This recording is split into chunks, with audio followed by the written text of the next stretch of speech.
नमस्ते छात्रों, मैं जेवीन Kavita Sharma, faculty of Ayurvedic science, Jyoti Vidyapeeth women's university. छात्रों, हम वेदों की परिचय का अध्ययन कर रहे हैं। कल हमने वेदांग का सूक्ष्म परिचय का अध्ययन किया था। मैं दोबारा रिवाइज करना चाहूँगी, वेदांग किसे कहते हैं।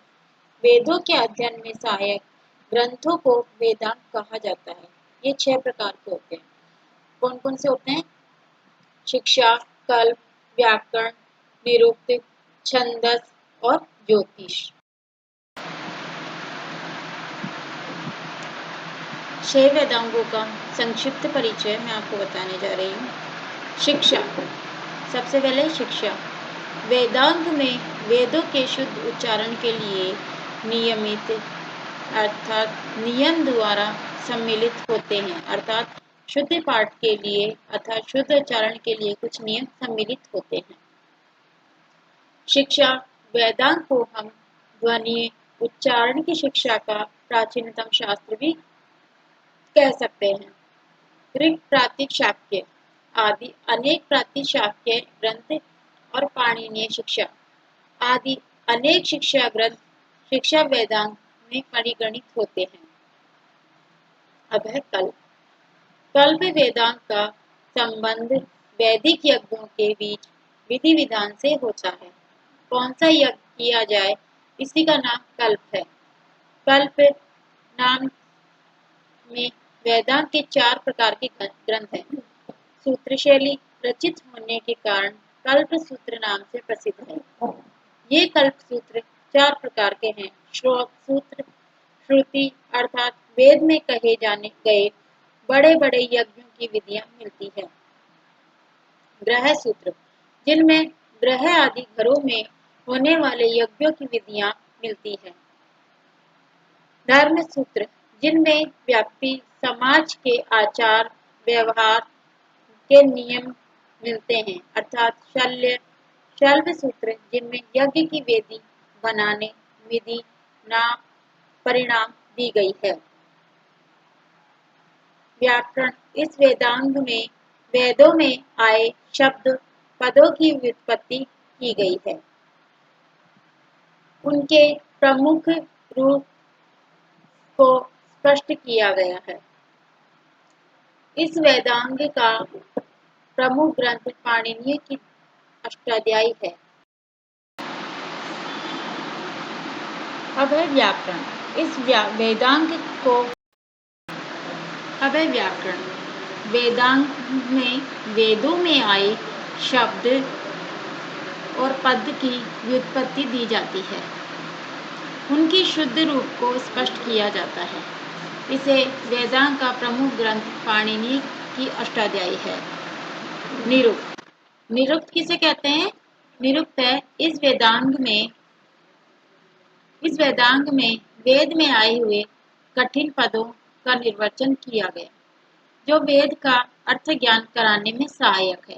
यास्क का निरुक्त, यास्क का निरुक्त अर्थात इस वेदांग का एकमात्र प्रतिनिधित्व है। व्युत्पत्ति दी गई है, उन शुद्ध पदों को स्पष्ट किया गया है। इस वेदांग का प्रमुख ग्रंथ पाणिनीय की अष्टाध्यायी है। निरुक्त, वेदांग में वेद में आए हुए कुछ कठिन पदों का निर्वचन करना, जो वेद का अर्थ ज्ञान कराने में सहायक है। यास्क का निरुक्त इस वेद का एकमात्र प्रतिनिधि ग्रंथ है। छंदस, इस वेदांग ऋचाओं में प्रयुक्त गायत्री, अनुष्टुप, जगती आदि छंदों का विवेचन किया गया है। ज्योतिष, इसी वेदांग में यज्ञ आदि वेद विहित कार्यों को करने के लिए उचित समय मुहूर्त आदि का विचार किया गया है। अर्थात संहिताएं, ऋग्वेद, यजुर्वेद, सामवेद और अथर्ववेद, ब्राह्मण ग्रंथ, ऐतरेय, शतपथ आदि, आरण्य ग्रंथ, ऐतरेयारण्यक, तैत्तिरीयारण्यक आदि, उपनिषद, ऐतरेय, कौशितकी, ब्राह्मण, तैत्तिरीय, महारायण, कठ, श्वेताश्वर, मैत्रायणी, ईश, छांदोग्य, मुंडक, मांडुक्य और प्रश्न आदि। वेदांत शिक्षा, कल्प, व्याकरण, निरुक्त, छंदस, ज्योतिष।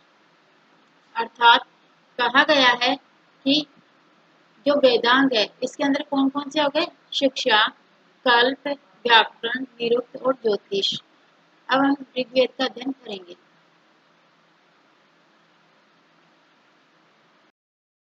ऋग्वेद संहिता। ऋग्वेद ब्रह्म रूपरेखा के अंतर्गत उसकी विभिन्न शाखाएं, उसके मंडलों, अध्यायों और ऋचाओं की संख्या के बराबर। ऋग्वेद की शाखाएं। महाभाष्य पतंजलि के अनुसार ऋग्वेद की 21 शाखाएं हैं। एक विधा बहुवचक, किंतु चारण युग के रचयिता ने ऋग्वेद की 5 शाखाओं का उल्लेख किया है, जिनके नाम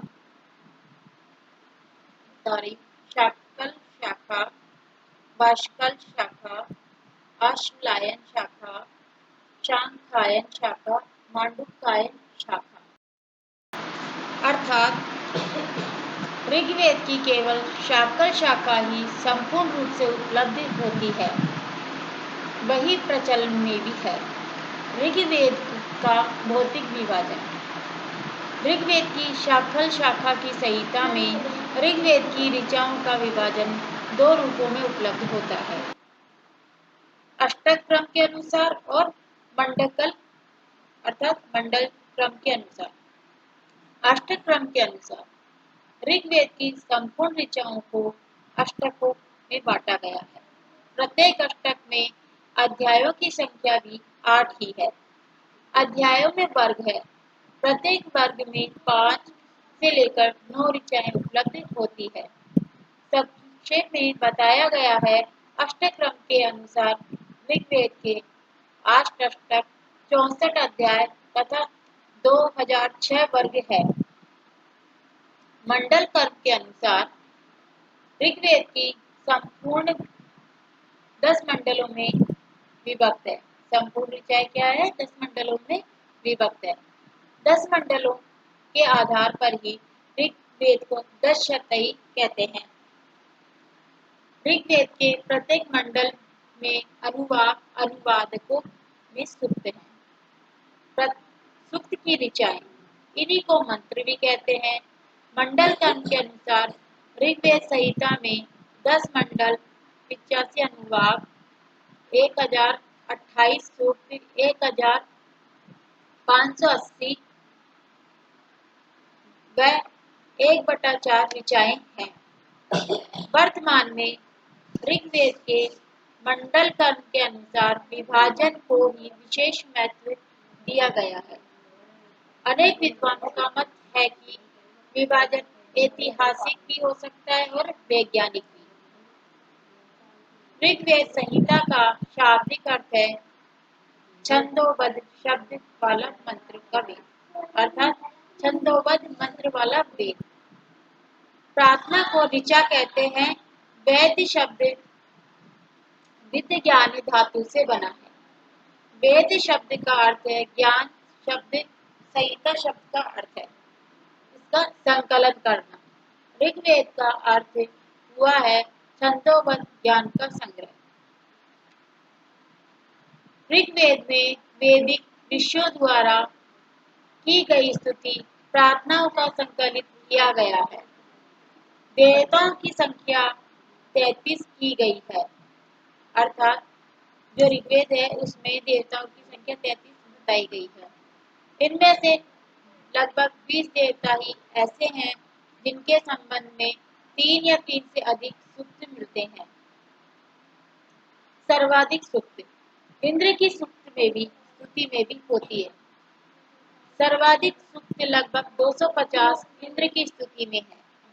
इस प्रकार 200 सूक्त अग्नि की स्तुति में और 100 सूक्त सोम की स्तुति में है। अन्य देवताओं की स्तुति के साथ ऋग्वेद में विभिन्न विषयों के संबंधित प्रार्थनाएं भी मिलती है। शत्रु स्तुत देवता से कहीं तो शत्रु के विरुद्ध, सहायता की मांग करता है, कहीं युद्ध में विराज विजय चाहता है, कहीं शत्रु संपत्ति की लूट की प्रार्थना करता है। ऐसे ही प्रार्थनाएं ऋग्वेद में है, जिनके अपने देवता स्वयं को वैभव संपन्न बनाने की प्रार्थना करता है, जो उसे स्वर्ण, पशुओं और रत्नों की प्राप्ति हो। इसके साथ ही कृषि के लिए वर्षा, परिवार के लिए सुख, पशुधन की वृद्धि, परिवार की वृद्धि प्रार्थनाएं भी मिलती है। यज्ञ परक, स्तुति परक और प्रार्थना परक ऋचाएं के साथ भी ऋग्वेद में कुछ सूक्त ऐसे भी हैं जिनका उपयोग यज्ञ में हो सकता है, जैसे आपरी सूक्त, अंत्येष्टि सूक्त आदि। भारतीय दर्शन के अनुसार प्रारंभिक तत्वों का संकेत सूक्तों में पुरुष सूक्त, हिरण्यगर्भ सूक्त और नासदीय सूक्त विशेष रूप से उल्लेखनीय मत है। अभय संवाद सूक्त। ऋग्वेद में लगभग 20 सूक्त ऐसे हैं जिनमें संवाद कहा गया है। ऐसे सूक्तों में पुरुआ, उर्वशी, यमी, शर्मा, पणि संवादों से संबंधित सूक्त विशेष रूप से उल्लेखनीय है। आख्यान सूक्त मानते हैं क्योंकि इनमें अनेक प्राचीन आख्यान मिलते हैं। धन्यवाद। कल हम इससे आगे के बारे में अध्ययन करेंगे।